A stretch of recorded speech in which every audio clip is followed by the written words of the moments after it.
Welcome to the Industrial Talk Podcast with Scott McKenzie.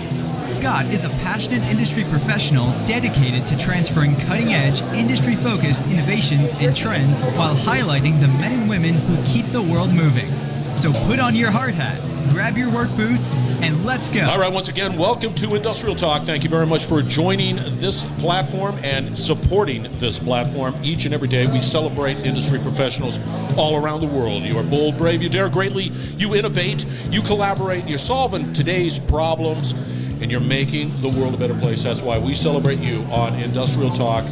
This is a platform for you. We are broadcasting at Accruent Insights here at San Antonio. It's a great, we're getting ready for lunch, by the way. So it looks like it's going to be barbecue. Of course, here in Texas, barbecuing. But it's going to be, it's just a collection of all these wonderful problem solvers. It's a must-attend event. In the hot seat, we have a gentleman by the name of Doug Morter. Northern Water is the organization. We're going to be talking about maintenance, connection, and how they use it in their business. So let's get cracking. Hi, Doug. Hi, Scott. Thanks for having me. Yeah, thanks for coming on the podcast.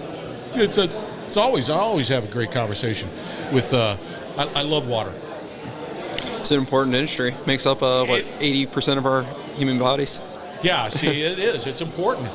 How, are you having a good conference? Is this the first time you've been here? I went to Nashville last year, so it's been. Was that just huge? It was huge. Man, it was great coming out of years of not being in person and being able to have everyone collaborating together again. Yes.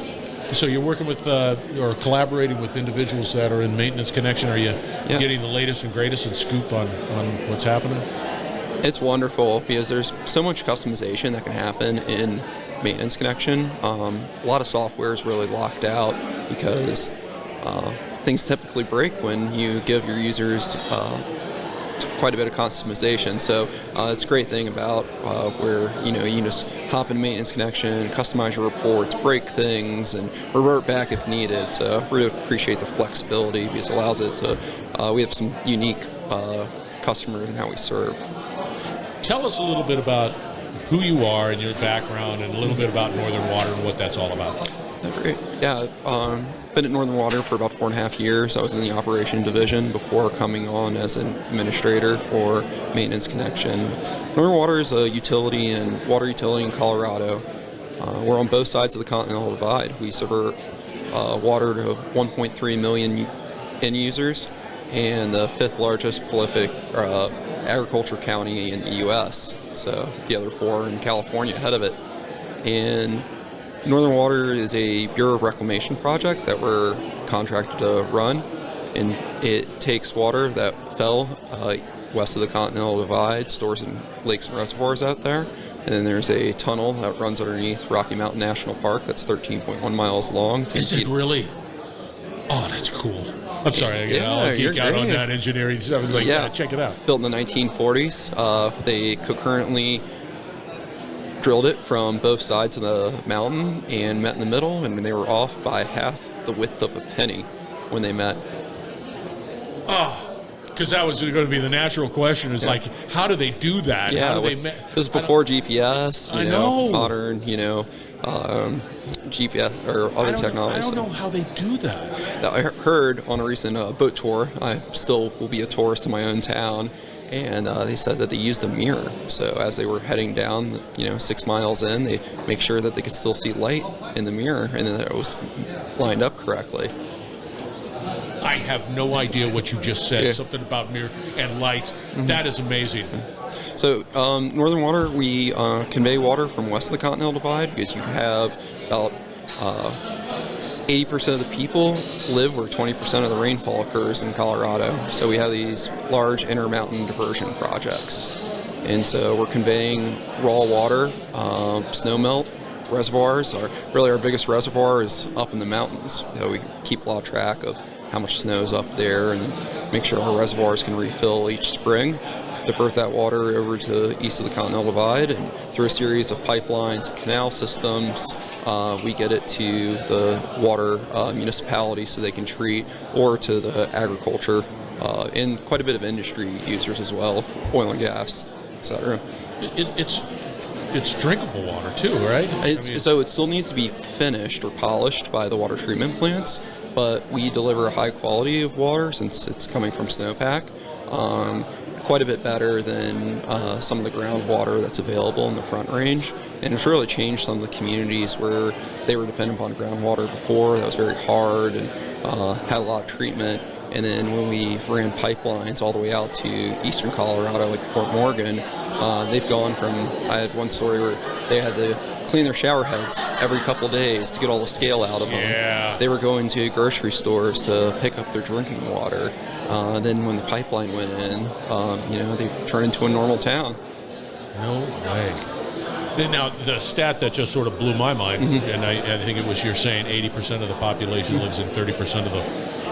Yeah, 20% of the water, basically rainfalls where 80% of the people are. So we have to have these big intermountain diversion projects to support our growing Front Range communities and the agriculture basis out there. So take us through Maintenance Connection. Why is that platform? You've had it for many, many years. It's been critical for us. It kind of started off actually where we were doing a disaster mitigation. We had some bad floods in 2013. We did quite a bit of work for FEMA and driving dump trucks, hauling, using motor graders, running lots of equipment because we had the personnel, the tools to help out. A lot of disaster recoveries is a big collaborative effort. It's not just FEMA tackling it. They're bringing in any groups that's got the equipment. And we were doing paper records at the time. And when we went in to get reimbursed, we couldn't always match up dump truck drivers, loads, miles, and everything, and couldn't really tell the story. And so there was a big incentive for us to have a reporting system where we could log driver hours and get those records all meshed up so we could get fully reimbursed next time. So with Maintenance Connection, that's an assets management software. Yeah. But your business itself is very asset heavy, right? It is. Yeah, we everything from a lawnmower up to our $500 million dam we're currently building. We're building the largest... you're actually building a dam. Yeah, we're building the largest dam built in the last 30 years right now in the U.S. Yeah. And it's off-channel, so we're not, diverting a river, or we're not damming up a river, run of the river dam. It's actually in a dry valley, so lower environmental impact. And to reduce the trucking costs or loads, we actually have what's called an asphalt core dam that we're building. And so it's very unique in the U.S. Most dams are clay, and then they stack earth and rocks on the other sides of it. But we didn't have great access to clay in the valley that we were building it. And so it's going to be very detrimental to the community if we trucked in all this clay, very expensive too. And so they're paving a 12-inch wide strip of asphalt back and forth, and a little paving machine just makes the run, and then they stack the rocks to give the structural support of the dam. But it's very unique. It's only the second dam built like that in the U.S., but it is common elsewhere. And it's just because the demand for water is increasing? It's also firming up kind of our existing water resources that we had. Sometimes we'd have plenty of water in runoff years, but have nowhere to put it. Or in drought years, our reservoirs would be down low. And so having this diversion dam in the Front Range allows us to just guarantee a more consistent supply of water for those growing communities. How the new dam that's being built, not the asphalt one, but the other one, how's that being filled up with water? Where's the water coming from? Yeah, so it's still coming from the West Slope. And so it's there's a pumping plant on the Colorado River called the Windy Gap Project, and it's owned by a collection of municipalities actually in the Front Range. And so the water is moving through the Bureau of Reclamation project, but going to be stored in this off-channel reservoir in the Front Range using the existing conveyance structures from the Bureau. So it's very wild. We have reservoirs that have multiple entities that own the water that's in it, and we call it colors of water. This is so new to me. This is so new to me. So maintenance connection really helps us out because we have just aging infrastructure. Yeah. A lot of the project was built in the 1940s, and so it's over 80 years old now. And then the question is, how do we get those assets to last another 80 years? And how do you get those assets to last another 80 years? Because that's a challenge. Yeah, because when the structures were built, they probably didn't have a life expectancy for it, but we're expecting a lot more out of it as we've gone from this water being more of a supplemental project to people really depending upon it. And I think it's the asset management software and able to use machine learning to optimize our preventive maintenance schedule. This is one of the ways we're trying to further look at, all right, like we have these pump plants that have been moving water for a long time. Well, how do we make sure that our preventive maintenance schedule lines up and integrates with predictive maintenance? How are you using the AI component? I mean, what's that? I mean, Yeah. you're pulling in data, you're giving all that other information, you're pulling in the data. How does that AI product work? Yeah, so right now what we're doing is we're using all of our data stored on premise and in SQL servers that we own, and we are have that Power BI, the Microsoft product, linked directly to those SQL servers, and just simple Q&A function in Power BI allows you to talk plainly to the data. And so right now it's that feature, having it directly linked to our SQL servers, allows our managers to ask questions about the data. Like, what water features have we been spending too much money on? And almost like you're having a conversation with a human, I'm trying to get it to where you can have that same conversation with AI and be able to just get quick analytics about that data. Do you find, or will you ever consider getting into the cloud with your technology stack? Yeah, so it's a tough thing that you'll see in, I think, a lot of government entities where the cloud has lots of potential, especially for more frequent updates and better user experiences, but there's always questions of where does that data live?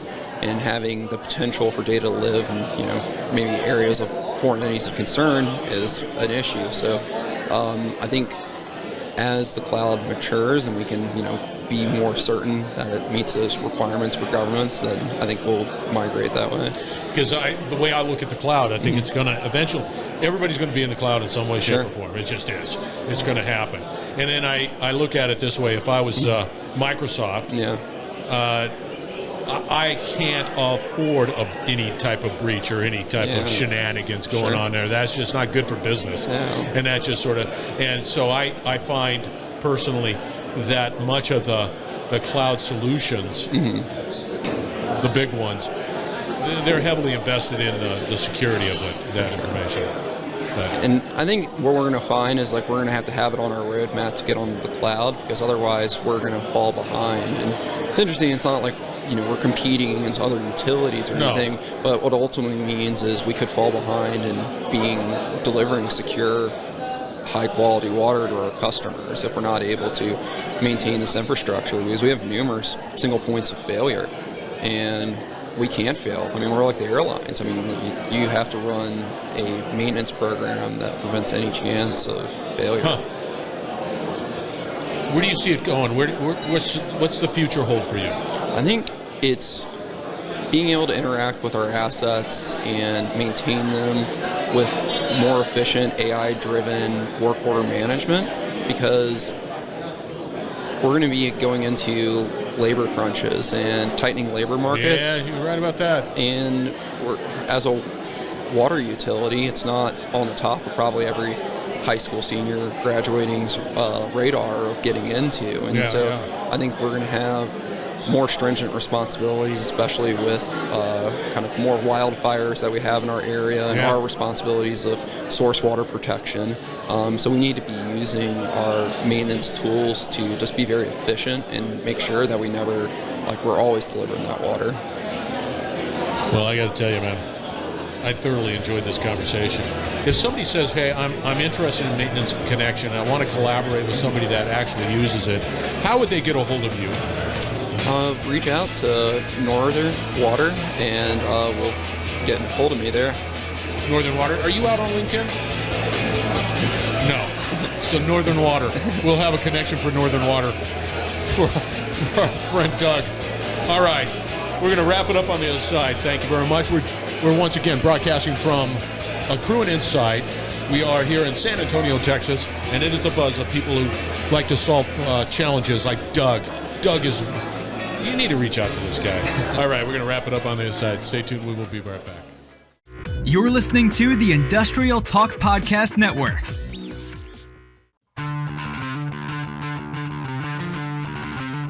That was good. See, what's great about that conversation with Doug Morter, Northern Water, is the fact that you get to see this technology in action and how they use it to deliver quality water. Why wouldn't you like that? And to be able to stay on top of it. Water is a heavy asset-centric business, and they need tools like what's being provided by Accruent. That was Accruent Insight. It was a fabulous event. A lot of passion, a lot of engagement, a lot of chirping and all of that. It was just a wonderful event. All right, Industrial Talk is here for you. You have a podcast, you have a story to tell, you have technology that you want to amplify. You need to put it out on Industrial Talk. We want everybody to succeed. And if you have the key to success, well, you need to tell it. You need to help people succeed in industry. All right, be bold, be brave, dare greatly, hang out with Doug. Change the world. We're going to have another great conversation shortly, so stay tuned.